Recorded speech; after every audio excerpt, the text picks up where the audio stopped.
We are weeks away from Avengers Endgame. We're getting a second Walking Dead spinoff, and the Suicide Squad removes Deadshot. All that and a teensy bit more on today's Comic Book Now.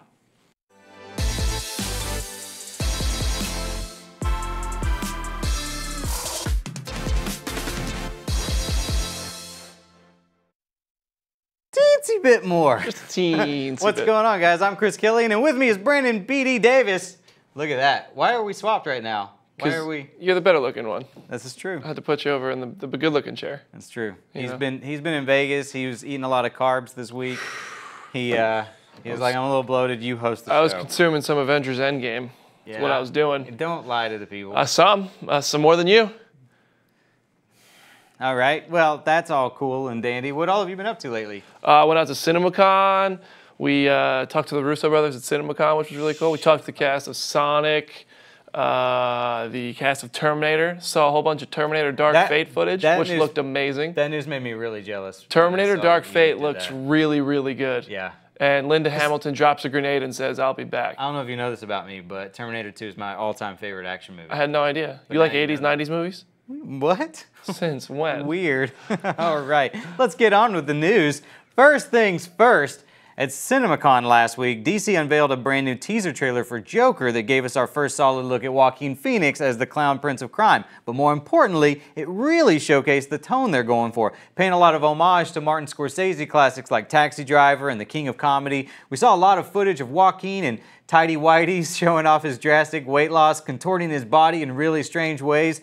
For the most part, fans really dug this take on Joker, but there were still quite a few people the trailer didn't impress. I'm kind of somewhere in the middle. Where are you falling on this?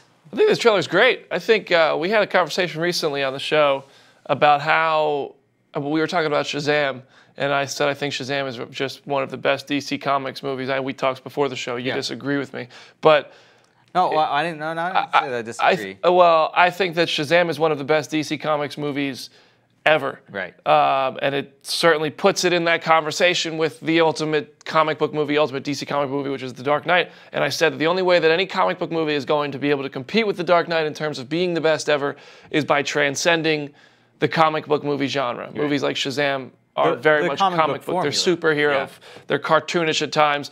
The Dark Knight was a psychological thriller, and it was gritty and raw and a Christopher Nolan artwork, really. And this looks like, I mean, you have Martin Scorsese attached, you have Bradley Cooper, Robert De Niro, you have people who make those kind of movies attached to this, and it looks like, based on this trailer, a guy like Joaquin Phoenix came out here not to make necessarily just a super villain comic book movie. It looks like this might transcend that comic book genre and become a psychological thriller that has a comic book character in it. And I think it looks great. I think Todd Phillips is knocking this one out. So my question would be, though, without, say, a Batman in it, right? How does this become how is it really a Joker movie versus a character study on a guy, on a failed comedian who becomes a crazy clown serial killer or something like that? Well, is anybody going to be satisfied with any DC villain without the hero in it? I mean, we're going to get Black Adam. I think that's going to work. It's tough. Well, Black Adam has a whole origin separate to Shazam. Well, right. I mean, Joker doesn't have an origin, and I don't think we can answer that question until we see the movie. Maybe this is just going to blur the lines of the origin. Maybe it's going to be a version of how Heath Ledger's Joker used to tell a different story every time. This could splinter into different imaginary timelines, and each one is a different origin story, and it's because he's clearly going crazy. So maybe it's going to start telling different stories, and we're not even sure what the story is by the end of the movie. We just know that this is a guy who descended into madness with or without Batman, and I think Batman and Joker obviously complement each other, and I don't think this movie is going to be without its references to Batman. We have Bruce Wayne and Thomas Wayne in the movie. You saw them both in the trailer, so...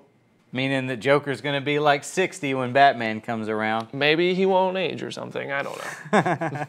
Well, continuing on with the DC news, reports are suggesting the Suicide Squad is keeping Idris Elba signed on, but removing the Deadshot character from the script. Initially, it was reported that Idris Elba was taking over from Will Smith as Deadshot in the James Gunn-directed sequel/soft reboot. However, what we're hearing now is that Warner Brothers wants to keep the possibility of Will Smith returning as Deadshot open, since him leaving the film anyways was simply a scheduling conflict, and that's the reason for dropping Deadshot altogether. Sorry, Deadshot altogether versus recasting him. It's also been reported that Viola Davis is returning as Amanda Waller, so the lines between sequel and reboot are definitely being blurred and confusing. But bringing it back around to the Idris Elba, a big question fans are asking now is, if not Deadshot, then who?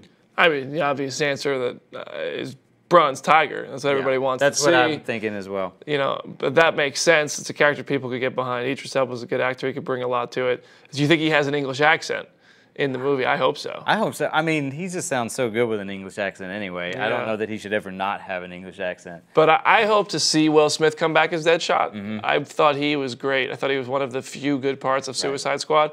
I did talk to producer Peter Safran, who said this is not a sequel. He made it a point. This is not a sequel.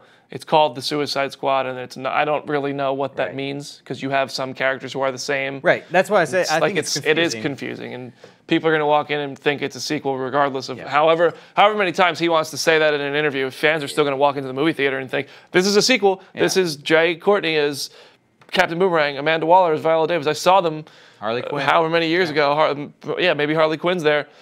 So it's kind of a sequel regardless, unless it is just a reboot and we're just ignoring it. I don't know. But Will Smith is busy with Gemini Man, which looks amazing. I can't wait for them to release the trailer for that online. We saw that at CinemaCon. Yeah. So if we're what did you say that it's like Looper but with clones, right? So dude, the trailer for Gemini Man, Ang Lee of Hulk fame, if you will, directed this movie, and it's Will Smith is chasing a younger version of himself. He doesn't know it. He's a hitman hired to kill somebody, and when he comes face to face with him, he sees a younger version of himself, which looks exactly like Will Smith did in Independence Day. It's the de-aging stuff. I mean, it looks like he's fighting Lieutenant Hill. Is that his name? Colonel Hiller in Independence Day. That sounds close. And it looked so good, and it's not time travel though. Looper was time travel. He finds out that this was a clone of himself that he never knew was made.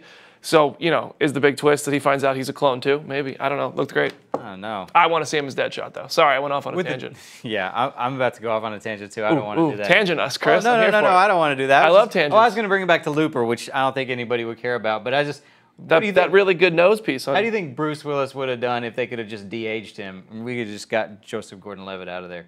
I don't know if I would have liked the movie as much because I loved Gordon-Levitt's impression of Bruce Willis. Yeah, I would rather watch Joseph Gordon-Levitt do it. But who would you get to be Will Smith? Young Will Smith, Jaden Smith. There you go. I mean, probably. That makes the most sense. But in Hollywood right now, they would cast Michael B. Jordan. Yeah. Absolutely. Probably. And they'd give him like the flat top fade like he had in Independence Day. And they'd be like, we didn't want to de-age him. We just wanted you to have the same haircut. I don't know if Jaden's got Will Smith abs, so... Or acting chops. Yeah. Or anything. That's probably true. Yeah. Anyways, back on DC movies. Now that it looks like DC are getting their ducks in a row, they've got another hit on their hands with Shazam. And if you're like us and saw Shazam this past weekend, BD here's whipped up a sweet spoiler-filled video talking about Easter eggs and other goodies with our recap to the rescue. Check it out. What's up, Comic Book Nation? BD here with your recap to the rescue, breaking down everything you might have missed in Shazam, including some major comics moments, set up for Dwayne Johnson's Black Adam movie, and what exactly that post-credit scene means. The movie starts out with a trip to the Rock of Eternity, where the Wizard is seeking a champion for his powers to contain the 7 deadly sins. Worth noting, the Wizard is played by Djimon Hounsou, who also appeared in Aquaman as the Fisherman King and Captain Marvel as Karath the Pursuer just about a month ago. Is that even allowed? How is that allowed? Can I get a job in one of these comic book movies?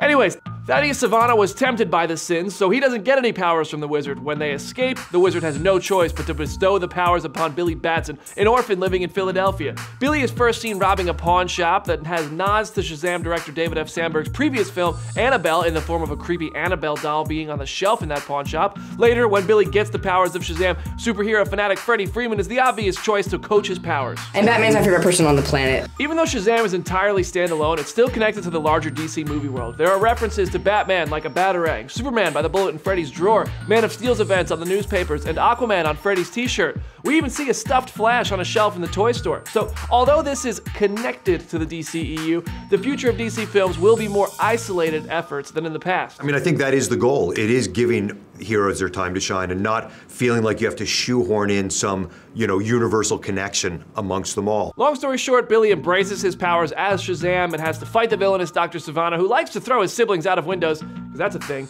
They have it out on a giant piano, which is a nice reference to Big, a movie very similar to this one. And along the way, there are a lot of tigers, like the one on Billy's backpack or the giant stuffed animals at the fair. This is a reference to Talkie Tawny from DC Comics, a friend of Shazam's back when he was still called Captain Marvel. Defeating Sivana and the 7 deadly sins on his own was never going to be an option, so Billy realizes that the orphans he's been living with are actually his family, and they all get the powers of Shazam. A move straight out of the comics for Darla, Pedro, Mary, Eugene, and Freddy. In fact, most of Shazam is pulled straight from a run in the New 52's Justice League comics. The only difference is that Sivana takes up a lot of the role Black Adam carried out in those books. By the time I got the script, Black Adam was no longer a part of the initial Shazam offering of this first film. And I think that was a very intelligent decision made by everyone involved, including The Rock, who is still to this point attached to play Black Adam, because trying to do 2 origin stories that you'd really, and by the way, our movie does that a little bit. You get some origin for Sivana, but you'd have to spend a heck of a lot more explaining Black Adam.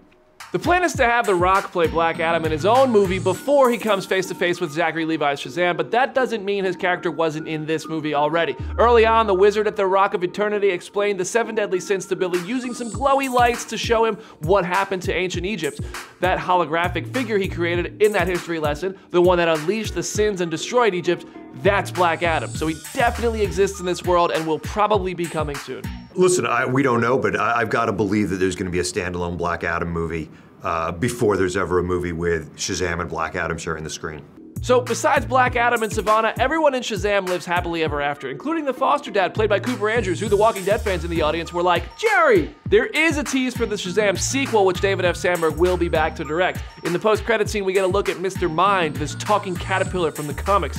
He's a supervillain and leader of the Monster Society of Evil, so those crocodile men we saw earlier through the Monsters Inc. looking doors might actually be a factor in that sequel. Other characters we might see there? Black Adam, Dummy, Mr. Who, Niola, the Mighty, and Romulus.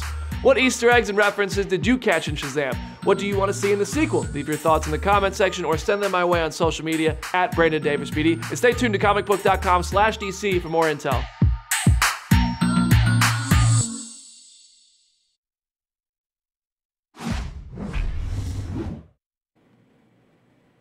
Now, I know you guys aren't all crazy about WWE news, but WrestleMania 35 was last night, and what a time to be alive. We got the first ever women's main event in a WrestleMania, and Kofi Kingston became the second African American to win the WWE title, behind only The Rock, who's actually half Samoan, so I don't know if it counts. So a lot of barriers being broken down in WWE at the moment. As if that wasn't enough, Batista got his nose ring ripped out and became a meme last night. That looks so painful.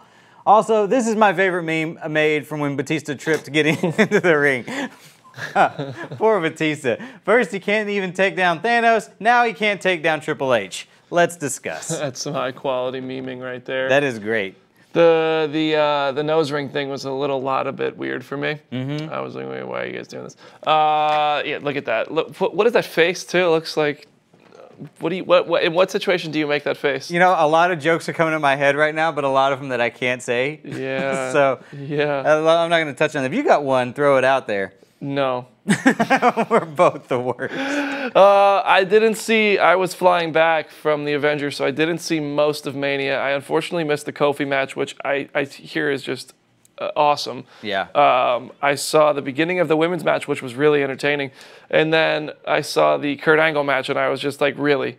Why do you guys hate us? Yeah. You had Kurt Angle lose in his final match to Baron Corbin? Man, yeah, it was pretty rough. If you guys aren't wrestling fans, you don't know what this is like. Who? It's kind of the equivalent. Becky Lynch, though. It's kind of the equivalent of, like, I don't know, maybe Iron Man getting defeated by Baron Zemo.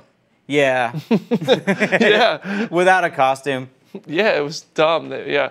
But Becky Lynch won, and I don't think she was supposed to. I read about that online, which was interesting. I love the drama with the story. Yeah, it's just like I love Becky Lynch, so I'm happy to see her win. But I don't know. I missed most of Mania. I was flying. Well, I was going to say you should go back and rewatch it, but you've already heard all the end results. So why? I don't know. Anyway, let's get back to what we're talking about with comic book stuff. So we are weeks away from Avengers Endgame, and we're getting a slow drip of information about it, which is for the best. But we know the film is officially finished. We know it's over 3 hours long. We know this will be Stan Lee's final film cameo in the MCU. But overall, it's pretty astounding how much we don't know BD, you know more than any of us thanks to your time at the junket there, and we kind of teased on this, but let's talk about it a little bit. Did you get close enough to Robert Downey Jr. to confirm that he smells like money? Yeah, I think where John Wick lines his suits with bulletproof armor, I think he just lines his suits with cash. The fresh bills, right? Fresh bills, like straight never out spent, of the ATM. never even spent. No, actually, he did walk by and complimented his suit, and he was like, "First wear," and I was like, "Wouldn't expect you to wear the same underwear twice." So that's cool. But can you imagine being that rich where he probably doesn't. He probably has a fresh pair of underwear forever. Just never wears the same. I don't know. Well, you started it with the underwear topic, but I just feel like that's probably accurate. But no, so we saw a couple of scenes from Avengers Endgame out in Los Angeles. One of them was released online. It's the scene where Captain Marvel and everybody starts debating. I'm not watching it. I haven't watched it. The other one was framed as the opening scene of the movie. I don't believe them. I think they're lying to us. I don't think it was actually the opening scene of the movie, but it was edited as though it was. It had the Marvel Studios logo, and it was Tony and Nebula. It was an expanded version of the scene we saw in the trailer, and I don't want to say anything more. I don't want to spoil anything, but it just put a real dark and desperate tone for the beginning of the film, which was interesting. And I mean, it had its fun, laugh, quip moments for levity, but it really set a dark tone right out of the gate. And I mean, it seems like that's going to be a trend for the movie. Yeah, more and more I feel like what we're hearing, even though what we're hearing is not much, but it sounds like there's going to be maybe a lot of misdirect, and that this movie is going to be, by all accounts, shocking. I think so much of the trailers are just lies. Yeah. Kevin McCarthy from Fox interviewed the Russos, and he asked them about the scene where Tony Stark and and Steve Rogers shake hands, and Tony says, "Do you trust me?" and Cap says, "I do." And Joe Russo looked at him and said, "That scene's not even in the movie."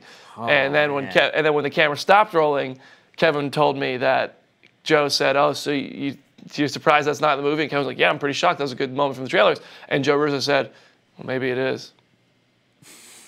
And they're just messing with people.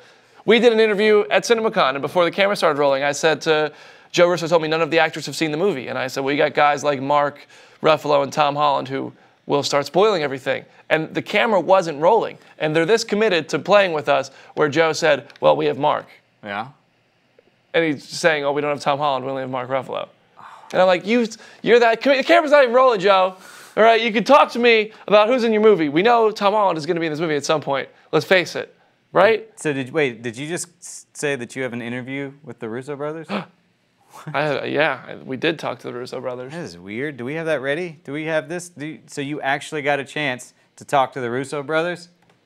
The Russo brothers? The Russo brothers? The Russo brothers. Oh my gosh. Maybe if we say it 10 times fast, it'll appear. Hashtag don't spoil the Endgame. Check it out. So we've talked for Civil War, and we've talked for Infinity War before, and each time we've kind of talked about how you've expanded the splash page with action sequences. Wondering in Endgame, did you guys go even bigger on the fold out? Here's the thing, you cannot chase bigger with movies. All you can do is chase storytelling. And so, you know, Endgame is just us committing to storytelling on the highest level.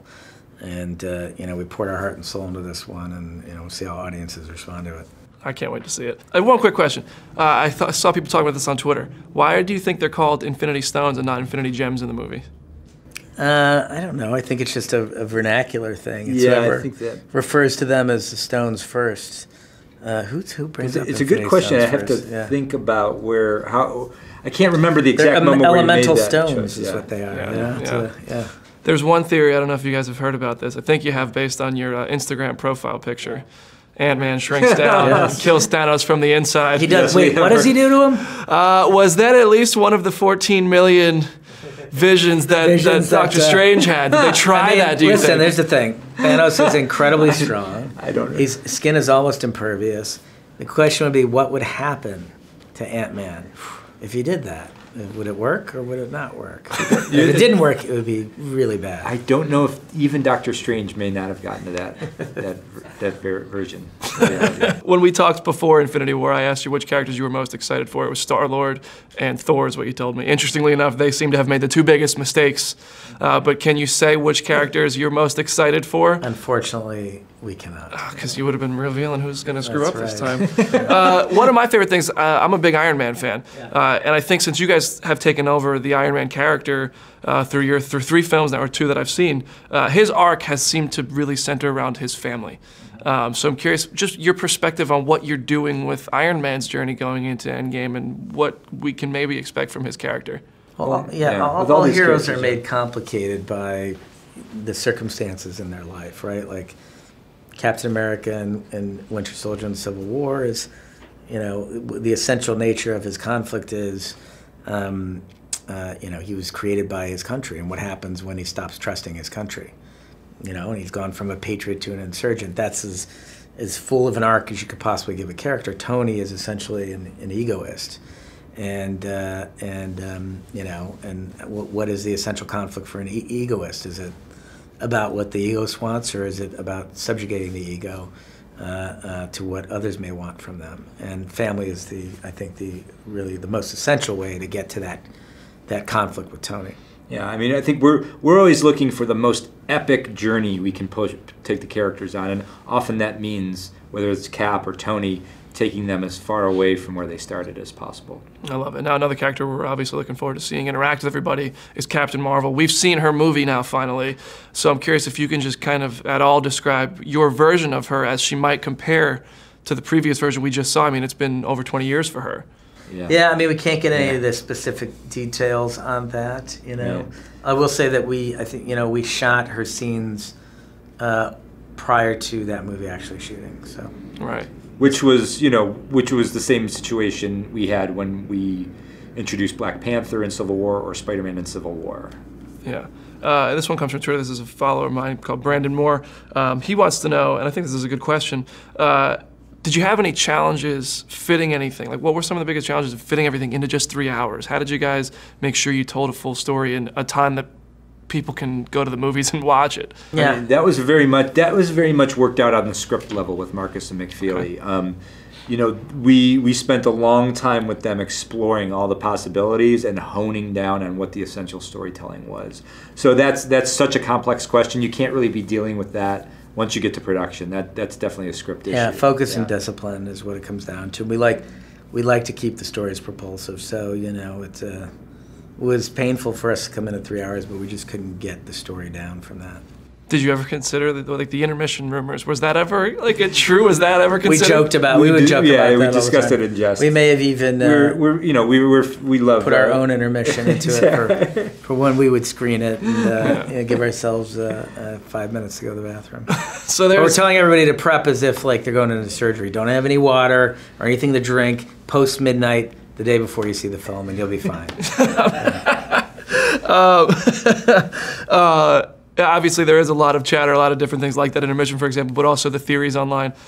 Is it even possible for someone to come up with the correct theory? Do you think somebody could predict how this movie goes? I don't think so, because the interesting thing is, now look at, certainly the amazing thing is like how many people out there are paying very close attention to these characters, understand these characters on a very deep level, and have imaginations that are really active and surprising in terms of where they can take these characters.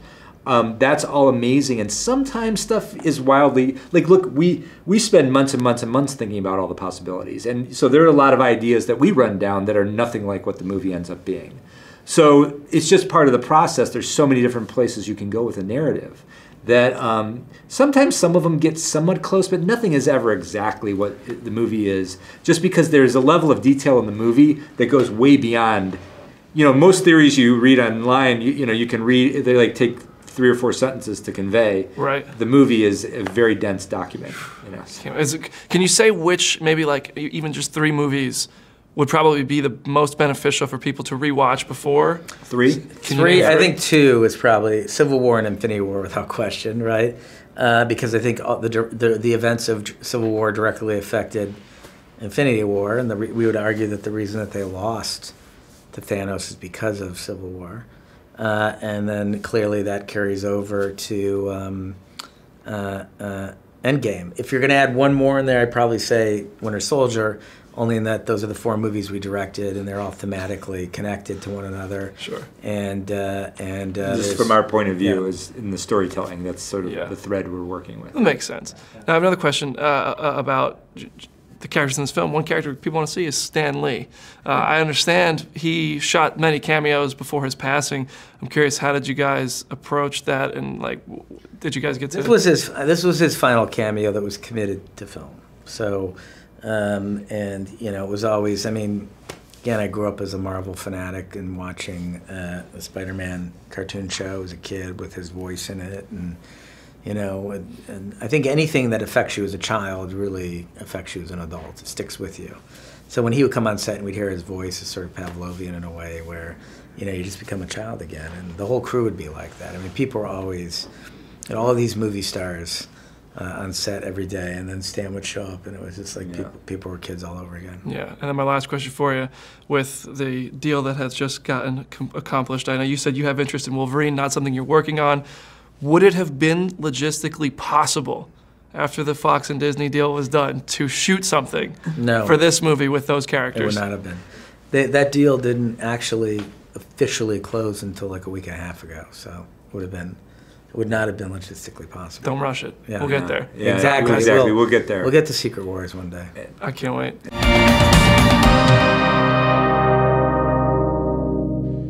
Congrats, you guys hung in there. Finally, AMC has officially greenlit a second spin-off to The Walking Dead, meaning that we are getting a third show in the universe of The Walking Dead to go along with the movie planned about Rick Grimes. So you're the Walking Dead expert around these parts. Do you think it's overkill? Huh? Enough fan interest for this third show?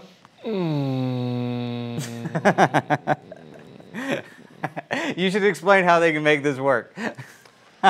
Listen, this all would have been so exciting years ago. Yeah. And maybe they announced something that I don't know more than everybody else does on this one, on the spin-off show. Right. I know what they've announced. It's a female-led spin-off. It's being shot in Virginia. I don't know if that's been announced. I hope it has. But that's what I know. And it's too late for just the announcement to get people excited. It's too late to just create a show and expect people to watch it. So they have to do something different. They have to say, and that was kind of my thought process. It's like, where do you take this that we haven't already seen from the other two shows? Another country. Yeah. But it's being shot in Virginia, so I don't know if you can do that. But I mean, you can do anything really. It's movie magic. But you have to do something. You have to take this global. You have to do something different. I would like to see the UK. I'd like to see China, or just Europe or Africa or something somewhere new. What if it's set in the Bahamas and nothing ever happened there, so it's just like normal life? No, not for that one. Are you saying the Bahamas are already filled with zombies, or no, that they're on an island, no. So I was saying changed? that they're just like nothing. They changed. weren't affected by it. It's just a normal show. Well, I mean, it's a sitcom. They're just watching the news, like, oh wow, sucks. Wow, look what's going on in Georgia. But it's like this kind of announcement would have been so exciting back when The Walking Dead was at 17 million people watching it. Now there's 4 million people watching on a nightly, on a live basis. A lot more than that after the fact. I know, but I mean, am I gonna watch it? Right. Yes. But is everyone else? I love that I feel like I know you so well that when I see facial expressions from you, I know what you're thinking without you having to say it. I mean, I read the announcement, and without details, it's easy to just say why. Mm-hmm. But who knows? They could have something really, really cool planned. This could be an anthology series where we get new characters every week. This could be an international show, which would get me very excited. It's not. I don't know. I'm going to reserve my judgment until I have more information, because the announcement doesn't really get me excited. As we all should do when it comes to anything. Yeah, that's true. That's good call. Good call. True. Well, now, guys, it's our favorite time of the show. I don't have paper, but pretend. And it was a paper boomerang, dude. What the hell? I made it myself. Anyway, you guys ask questions, and we're going to answer them. What do we got here? Fred Hernandez is far from home after the events of Endgame. I don't know. We don't know. Do we know? Kevin Feige said it starts minutes after the events of Avengers Endgame. But I think there's a time travel element. It could also start before Avengers Endgame ever started. Because time travel. And there's a theory that they're on the bus coming back from. I like that theory. I like that theory. All right, let's check for more questions. Brandon Moore said, thanks for asking the Russo brothers my question. Brandon Moore, thank you for asking a good question, which we're asking everybody to do. right now. When will Fear the Walking Dead return? June 2nd, Manny King, Secret Wars. Do you want to see a Secret Wars movie, Chris Killian? Why wouldn't I? That's a short answer, I know, but yes, yes. Jose Miguel Loreto. Will the Russo brothers make their own superhero? Why would you when you're pretty much the godfathers at this point of the MCU? There's literally no reason to. The Marvel heroes are their superheroes, I feel like. Zach Schmidt says he doesn't like the theory where Spider-Man gets on the bus, even though I don't think it's possible because in Infinity War, Tony Stark says, "What are you doing here, kid?" And he says, "I was on a field trip to the Modern Arts Museum." So people are always shutting that down, saying it can't be on the school bus. But I don't care. I'll take the little plot hole, I guess, error. If Endgame ends with Peter Parker getting on a bus with Stan Lee as the driver, that'd be amazing. Yeah, but the movie, they were written at the same time, right? They were filmed back to back, so I can't imagine that that's an actual plot hole that's going to be there. I'm sure that would be something they caught in the script. Milton Thacker wants to see an international Walking Dead spinoff. Milton, I'm with you, buddy. Zach Layton, who would be the ideal Wolverine? Oh, I have mine. Mine is cast in my head, and if they do anything else, I'm going to be disappointed, I think. Who is it? Taron Egerton. No. No, not Elton John. Yeah, Elton John for. I'm not. Taron Egerton would make a great Wolverine, man. He's great as Eggsy in Kingsman. I don't think what do you mean? This. I just don't think he's gruff enough to be Wolverine. I'm personally, when people ask me this question, I don't think that there's anybody that comes to mind that I think, yes, they would be fantastic. Like maybe Tom Hardy would have been maybe 10 years ago before Venom and all this stuff. But I think they need a somewhat of a younger guy, and I think Taron's like 25. I'm not talking about Taron. I'm just saying in general. But I think it's probably going to be like, I would like to see an unknown person the way they did that with Hugh Jackman. I mean, they turned Hugh Jackman into nobody knew who Hugh Jackman was before they cast him. Or Scott Eastwood. Thank you for pointing that out, Brad Barrick. I hope you're enjoying your protein shake while watching Comic Book Now. No, we have Brad, a couple I like more you, questions. Brad, Chris Haber, will you guys see Endgame before it's released? I will. I will see Endgame a few days before it comes out. I don't think they're going to screen it in Nashville, which is interesting. They're screening it in Atlanta, so maybe you can drive down a few days early. I will see it a few days before that. Wow. But man, this. If you want, maybe you can go to Atlanta. It's on. Would you? So if you could see Avengers Endgame, when do you plan on seeing Endgame? Probably Friday. So if you had the opportunity to see it on Tuesday, would you drive 3.5 hours just to watch it? 100%. You would? Yeah, absolutely. You know, your alternative if you don't get invited is fly to China. They're opening 2 days early. I would do that too. Yeah. Yeah. Book a flight. Cool. Go ahead. Yeah, let's do it. Scott Eastwood would be an amazing Wolverine, says Mike Rampolia. I agree. Are more crossovers in the Have you guys ever seen a Scott Eastwood movie? The Walking Dead and The Walking Dead. Do you think there'll be more crossovers with Fear the Walking Dead and The Walking Dead? I don't know. Probably. Is this the Brandon Davis lightning round, says Comic Book Now? It's not my fault Chris hates answering questions. I don't know. It's all speculation. Richard Adams II says, PD, is it true you're Zachary Levi's stunt double in Shazam 2? Okay, I think we need to wrap this up. Yeah, we're Zach done. Schmidt, I just asked you that, I guess. When are you seeing Avengers Endgame? Yeah, but it'll probably, unless I guess it's going to be Tuesday. You're not even going to go on Thursday night. No, I was going to take my kid. You're not going to go on Thursday night? I can't take him. You know, Friday morning, this office, we're going to be discussing how that movie ends. I won't be here on Friday. What are you going to be doing? Watching Avengers Endgame. Eric's an excused absence. Mental Health Day. Anyways, that's all the time we've got for today. Thank you for your questions. Guys, hit him up on Twitter, @BrandonDavisBD. Hit me up, @ChrisKillian. And until next time, we'll see you later.